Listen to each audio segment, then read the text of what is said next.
Hello, my name's Richfield. I'm an elderly medicine consultant working in Leeds, subspecialising in Parkinson's disease, and my PhD was looking at end-of-life care for people with Parkinson's disease, and that's really why I was asked to get involved in part of the RightCare project. The RightCare project is really interesting as applied to Parkinson's disease. You know, Parkinson's is a chronic life-limiting disease, but people live with it for a long time, and so it's well suited to methodologies which are trying to produce integrated models of care so that we can look to improve care from the time of diagnosis. If we look at the differences between the optimal and the suboptimal pathways presented here, then really we see a paucity of links in the suboptimal pathway, and those are links from the community into hospital care, but also within hospital care between specialists and subspecialists. And we see the impacts of that, and those impacts I think are felt at an individual level. So for example, we see a lack of information around diagnosis causing problems further forward. We see difficulty in the person with Parkinson's disease and their carer in terms of accessing services and being aware of services. We also see problems at a wider level in terms of increased numbers of admissions and increased lengths of stay. And so the optimal pathway really is seeking to try and address that both for the individual and also at a systems level. And so a lot of that is focused on improving links from the community into hospital, links between specialist and non-specialist. And we see often, don't we, that the Parkinson's nurse specialist is the key person there.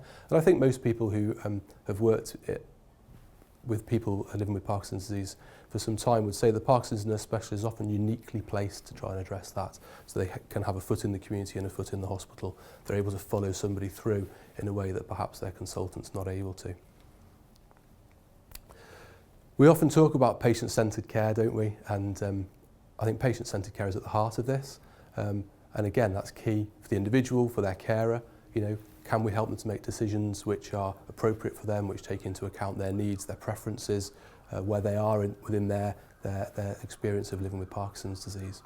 But it shouldn't really be a choice between patient-centeredness or efficiency.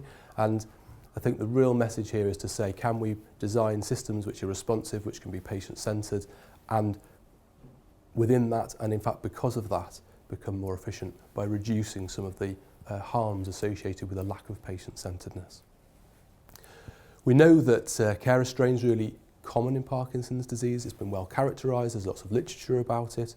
We know it progresses as the disease progresses. We know it's related particularly to the burden of non-motor symptoms which are described in the pathway. And yet, even with that knowledge, I think we'd have to say we're not often great at trying to address that. So again, can we become more responsive, more aware of the risk of care restraint, and develop ways of working which help to improve the care for the individual, but also for their carer. And a lot of that, I think, is about being aware of need, so we pick it up early, and maybe even being able to anticipate need. There's something that may come down the line here, let's put something in place to try and address it before it becomes a problem. Again, I think we have to emphasise there the role of the Parkinson's nurse specialist, this ability to have a wider overview of somebody's care, to follow them through, to maybe visit them at home, to be liaising with their community colleagues.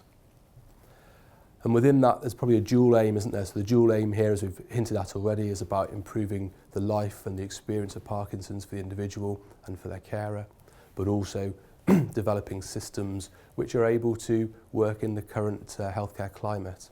And I think the key to that is likely to be around integration. We can't have a one-size-fits-all policy in terms of system design. What we're looking for is to be integrated, to be responsive, to be able to anticipate and respond quickly to need, and to allow systems to develop which work across borders, across community and hospital medicine. And you know, those are aims which are not unique to Parkinson's disease. It's something that obviously is quite a hot topic throughout the NHS, but I think it's something which Parkinson's disease would benefit from, and this is an opportunity for us to try and develop that. So what are the next steps? Well, I guess the next steps are to try and put some of this into practice, to learn from the knowledge base that we've got, to develop systems initially at a local level and then wider systems which allow us to be integrated, to be responsive. And those processes have started, and some of the tools are out there which can help us to do that.